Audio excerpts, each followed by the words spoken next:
ನಮಸ್ತೆ news Karnataka one ಚಾನೆಲ್ಗೆ ಸ್ವಾಗತ. ಈ ದಿನದ ವಿಜಯಪುರ ಪಟ್ಟಣದ ಪ್ರತಿಷ್ಠಾ ವಿದ್ಯಾಸಂಸ್ಥೆಗಳಲ್ಲಿ ಒಂದಾದ ಪ್ರಗತಿ ಆಂಗ್ಲ ಶಾಲೆಯಲ್ಲಿ 21/6/2025 ಶನಿವಾರದಂದು ವಿಶ್ವ ಯೋಗ ದಿನ ಮತ್ತು ವಿಶ್ವ ಸಂಗೀತ ದಿನವನ್ನು ಆಚರಿಸಿದ ಸುದ್ದಿ ನಿಮ್ಮ ನ್ಯೂಸ್ ಕರ್ನಾಟಕ ಒನ್ನರಲ್ಲಿ ವೀಕ್ಷಿಸಿ. ಯೋಗ ಬಲ್ಲವನಿಗೆ ರೋಗವಿಲ್ಲ. ಜೆಎನ್ ಪ್ರಕಾಶ್. ಬೆಂಗಳೂರು ಗ್ರಾಮಾಂತರ ಜಿಲ್ಲೆಯ ದೇವನಹಳ್ಳಿ ತಾಲೂಕಿನ ವಿಜಯಪುರ ಪಟ್ಟಣದ ಪ್ರತಿಷ್ಠಿತ ವಿದ್ಯಾಸಂಸ್ಥೆಗಳಲ್ಲಿ ಒಂದಾದ ಪ್ರಗತಿ ಆಂಗ್ಲ ಶಾಲೆಯ ಆವರಣದಲ್ಲಿ ದಿನಾಂಕ 21/6/2025 ಶನಿವಾರದಂದು ವಿಶ್ವ ಯೋಗ ದಿನ ಮತ್ತು ವಿಶ್ವ ಸಂಗೀತ ದಿನವನ್ನು ಆಚರಿಸಲಾಯಿತು. ಈ ಕಾರ್ಯಕ್ರಮದ ಘನ ಅಧ್ಯಕ್ಷತೆಯನ್ನ ಶಾಲಾ ಮುಖ್ಯೋಪಾಧ್ಯಾಯರಾದ ಜೆಎನ್ ಪ್ರಕಾಶ್ ಅವರು ವಹಿಸಿದ್ದು, ಈ ಕಾರ್ಯಕ್ರಮದ ಕುರಿತು ಮಾತನಾಡಿ, ಯೋಗ ದಿನವನ್ನ ನಾವು ಹೆಮ್ಮೆಯಿಂದ ಆಚರಿಸಬೇಕು. ಯಾಕಂದ್ರೆ ಇಡೀ ವಿಶ್ವಕ್ಕೆ ಯೋಗವನ್ನ ಪರಿಚಯಿಸಿಕೊಟ್ಟಿದ್ದು ನಮ್ಮ ಭಾರತ ದೇಶ.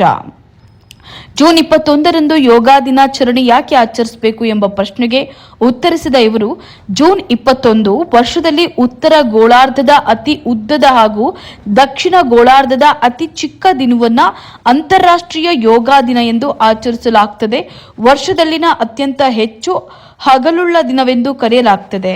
ಪ್ರಗತಿ ಶಾಲೆಯ ಆಂಗ್ಲ ಭಾಷೆಯ ಶಿಕ್ಷಕಿ ಕುಸುಮಾ ಮೇಡಂ ರವರು ಮಾತನಾಡಿ, ಅಂತಾರಾಷ್ಟ್ರೀಯ ಯೋಗ ದಿನದ 2025ರ ಥೀಮ್ ಬಗ್ಗೆ ಮಾತನಾಡುತ್ತಾ, ಈ ವರ್ಷದಲ್ಲಿ ಒಂದು ಭೂಮಿಗಾಗಿ ಯೋಗ, ಸಮಗ್ರ ಆರೋಗ್ಯಕ್ಕಾಗಿ ಯೋಗ ಎಂಬ ಥೀಮ್ನೊಂದಿಗೆ ಅಂತಾರಾಷ್ಟ್ರೀಯ ಯೋಗ ದಿನದ ಆಚರಣೆಗಳು ಯೋಗದ ಸಮಗ್ರ ಸ್ವರೂಪದ ಬಗ್ಗೆ ಜಾಗೃತಿ ಮೂಡಿಸಲು ಮತ್ತು ಉತ್ತಮ ಆರೋಗ್ಯಕ್ಕಾಗಿ ಪ್ರಪಂಚದಾದ್ಯಂತ ನಿಯಮಿತ ಆಡಳಿತವಾಗಿ ಪ್ರಚಾರ ಮಾಡುವ ಗುರಿಯನ್ನ ಈ ವರ್ಷದ ಯೋಗ ದಿನದ ಗುರಿ ಎಂಬುದನ್ನು ತಿಳಿಸಿಕೊಟ್ಟರು.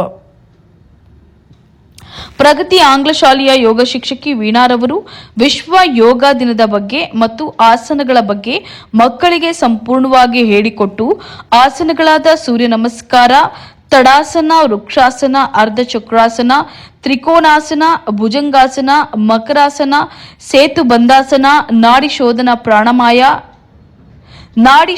ಪ್ರಾಣಾಯಾಮ, ತಿತಲಿ ಪ್ರಾಣಾಯಾಮ, ಭದ್ರಾಸನ ಮತ್ತು ಧ್ಯಾನ ಮಾಡಿಸಿದ್ರು. ವಿದ್ಯಾರ್ಥಿಗಳು ಆಸನಗಳು ಮಾಡೋದ್ರಿಂದ ದೇಹಕ್ಕೆ ಯಾವ ರೀತಿ ಪ್ರಯೋಜನ ಆಗುತ್ತೆ, ಸೂರ್ಯ ನಮಸ್ಕಾರ ಮಾಡೋದ್ರಿಂದ ಏನೇನು ಪ್ರಯೋಜನ ಆಗುತ್ತೆ ಎಂಬುದನ್ನು ತಿಳಿಸಿಕೊಟ್ರು. ಈ ಕಾರ್ಯಕ್ರಮದಲ್ಲಿ ಶಾಲೆಯ ಎಲ್ಲ ಶಿಕ್ಷಕ ವೃಂದದವರು ಹಾಗೂ ಎಲ್ಲ ವಿದ್ಯಾರ್ಥಿಗಳು ಭಾಗವಹಿಸಿದ್ರು. ವಿಜಯಪುರದ ಪ್ರಗತಿ ಪ್ರೌಢಶಾಲೆಯಲ್ಲಿ ವಿಶ್ವ ಯೋಗ ದಿನಾಚರಣೆಯ ನಿಮಿತ್ತ ವಿಜಯಪುರದ ಪ್ರಗತಿ ಪ್ರೌಢಶಾಲೆಯಲ್ಲಿ 360ಕ್ಕೂ ಹೆಚ್ಚು ವಿದ್ಯಾರ್ಥಿಗಳಿಂದ ಸಾಮೂಹಿಕ ಯೋಗ, ಧ್ಯಾನ ಹಾಗೂ ಸೂರ್ಯ ನಮಸ್ಕಾರ ಮಾಡಿದ್ರು.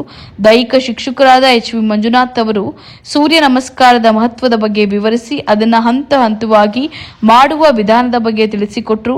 ಯೋಗ ಶಿಕ್ಷಕಿ VS ಸುನಿತಾರವರು ಮಕ್ಕಳಿಗೆ ಅವರ ಆರೋಗ್ಯದ ದೃಷ್ಟಿಯಿಂದ ಪ್ರತಿದಿನ ಮನೆಯಲ್ಲಿ ಮಾಡಬಹುದಾದ ಸರಳ ಯೋಗಾಸನಗಳನ್ನು ಅಭ್ಯಾಸ ಮಾಡಿಸಿ ಅದರ ಪ್ರಯೋಜನಗಳ ಬಗ್ಗೆ ತಿಳಿಸಿಕೊಟ್ರು.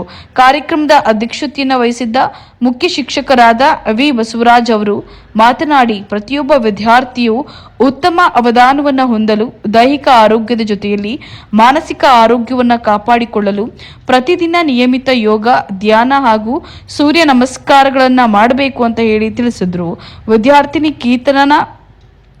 ವಿದ್ಯಾರ್ಥಿನಿ ಕೀರ್ತನ ಸೂರ್ಯ ನಮಸ್ಕಾರದ ಮಹತ್ವವನ್ನು ವಿವರಿಸಿದ್ರು.